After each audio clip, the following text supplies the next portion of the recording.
করে দিচ্ছি। যেমন অল্প অল্প আর কি বাদাটা অল্প অল্প থাকে, সেই বাদার মধ্যে যখন আমরা পায়খানা করতে যাই হঠাৎ দেখলাম পিছনে একটা লোক দাঁড়িয়ে আছে। তখন কি হবে, সেই বদনাটা হাতে করে নিয়ে বাড়ি চলে আসলাম। দেখে অনেক সময় সেখানে বাড়িতে দাঁড়িয়ে থাকতে। তারপরে সে লোকটা চলে গেলে তখন আমার আবার সেই পায়খানা করতে দিচ্ছে। এইভাবে অনেক সমস্যার মধ্যে পড়েছে।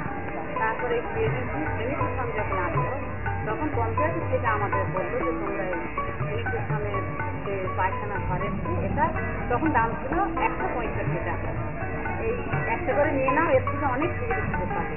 তখন কি করলাম, এই পায়খানা ঘর একটা নিয়ে গেলাম, বাড়িতে যখন বসালাম তখন আমার দেখে আমার কাছে যে ডাক্তার অল্প পয়সা দিচ্ছে একটা পায়খানা বানিয়ে দিচ্ছে, সেখানে কোনো অসুবিধা নেই, আসা যাওয়া পায়খানা করার সুবিধা করছে।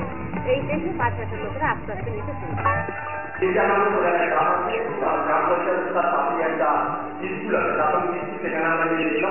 বাচ্চাগুলো সম্ভবত আমরা জানতে গিয়ে আমরা দেখছি বাচ্চাগুলো বাইরে মাইনাস আমরা ওদের যে ল্যাট্রিন এবং বাথরুমগুলো আমরা দেখেছি। দেখার পরে আমরা বাচ্চাদের সঙ্গে কথোপকথন আমরা আলাদা আলোচনা করেছি, ওনাকে আমরা বুঝিয়ে দিচ্ছি আপনারা প্রাথমিক স্তর থেকে যে শিক্ষাটা আমরা এখানে পেয়েছি যে প্রাথমিক স্তর থেকে আমরা বাচ্চাদের অভ্যস্ত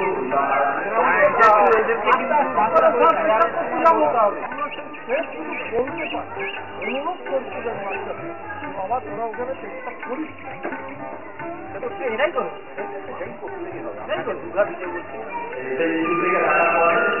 আমরা গ্রামের কিছু বাড়ি আমরা দেখেছি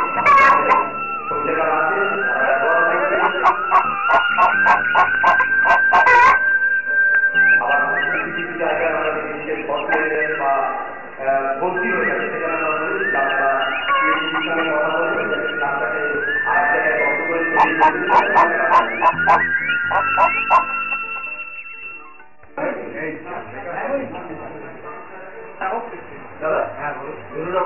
ধরুন আমি বাজার থেকে জলটা পরীক্ষা করাবো, বাকি জলগুলো আর্সেনিক কিনে এগুলো আপনার চিহ্নিত করছি।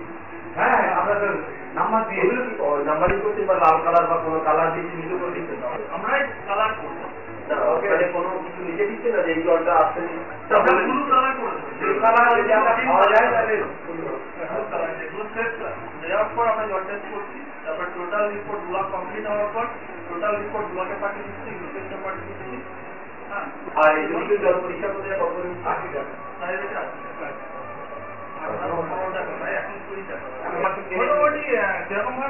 মোটামুটি 10 মিনিট পাম্প করার পরে 10 মিনিট পাম্প মোটামুটি আমাদের কনসেপ্টটা হলো জলটা ফেলে দিতে হবে পাইপের জল একেবারে মানে ডাউন লেভেলের জলটা নিয়ে 35 1 সালে কাজ শুরু করেছি। এই কাজ শুরু করতে গেলে স্থানীয়ভাবে অনেক উদ্যোগ পঞ্চায়েতের মাধ্যমে আমরা আগে শুরু করলাম এবং কাজকে রূপায়িত করার জন্য বিশেষ করে স্যানিটারি মার্ট তৈরি করা, বিভিন্ন জায়গায় এনজিওদেরকে এই ব্যাপারে ট্রেনিং দেওয়া, তাছাড়া একটা গ্রাম পঞ্চায়েত এলাকা বা পঞ্চায়েত এলাকাতে সার্বিকভাবে যাতে মানুষের কাছে এই প্রকল্পের বিষয়গুলোকে পৌঁছে দেওয়া, এই বড় কাজ যেটা ছিল এটা খুব সফলতাপূর্বক আমাদের জেলায় করা হয়েছে।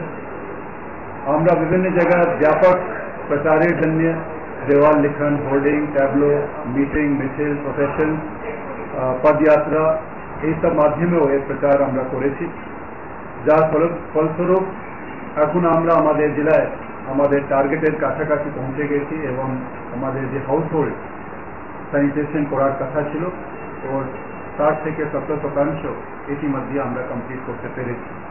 আর একটা বড় উল্লেখনীয় কাজ যেটা আমাদের জেলায় হয়েছে, যেটা সবার সামনে একটা দৃষ্টান্ত হিসাবেও আমরা রেখেছি, একটা গ্রাম পঞ্চায়েত নির্মল গ্রাম পুরস্কার ইতিমধ্যে পেয়েছে এবং আরও অন্যান্য গ্রাম পঞ্চায়েত এবং ব্লক যাতে এই ভাবে পূর্ণাঙ্গভাবে স্যানিটেশনকে গ্রহণ করতে পারে এবং পূর্ণাঙ্গভাবে স্যানিটাইজ ডিক্লেয়ার করা যায়, এর জন্য বিভিন্ন পদক্ষেপ নেওয়া হয়েছে।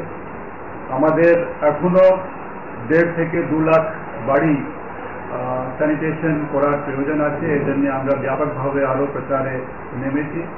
আমাদের স্থানীয় যে উদ্যোগ নেওয়ার কথা পঞ্চায়েতের মাধ্যমে, বিভিন্ন রাজনৈতিক দলের প্রতিনিধিদের মাধ্যমে, স্কুল শিক্ষক শিক্ষিকাদের মাধ্যমে এবং যে বিভিন্ন মাস অর্গানাইজেশন এনজিও আছে এদেরকে আমরা সামগ্রিকভাবে এই কাজের মধ্যে যাতে সবারই সহযোগিতা পাই এই প্রচেষ্টা আমাদের ইতিমধ্যে নেওয়া হয়েছে। তাছাড়া একটা বড় কাজ হচ্ছে স্কুল স্যানিটেশন। এই ক্ষেত্রেও আমাদের যে টার্গেট ছিল আমরা ইতিমধ্যে অ্যাচিভ করেছি। এর মূল উদ্দেশ্য হচ্ছে স্কুলে স্যানিটেশন মাধ্যমে শিশুদের দিয়ে যাতে আমরা এই প্রসাদ আমরা ভালোভাবে বাড়ি বাড়িতে করতে পারি এবং একটা ব্যবহারিক পরিবর্তন যাতে আনতে পারি, এই প্রচেষ্টায় আমাদের ইতিমধ্যে সফলতা পাওয়া গেছে। আমরা আশা করছি আগামী দিনেও সবার সামগ্রিক চেষ্টায় একটা টিমওয়ার্ক হিসাবে আমাদের খুবই প্রায়োরিটি অগ্রাধিকার যে কাজ আছে স্যানিটেশনে এটাতে আমরা পূর্ণাঙ্গভাবে সফল হব এবং যে একটা হোলিস্টিক প্যাকেজ আছে এটা আমরা সবসময় মনে রাখতে চাইছি যে একটা সামাজিক পরিবর্তন আনার জন্য একটা ব্যবহারিক পরিবর্তন আনার জন্য একটা প্যাকেজ নিয়ে আমাদের মানুষের কাছে যেতে হবে।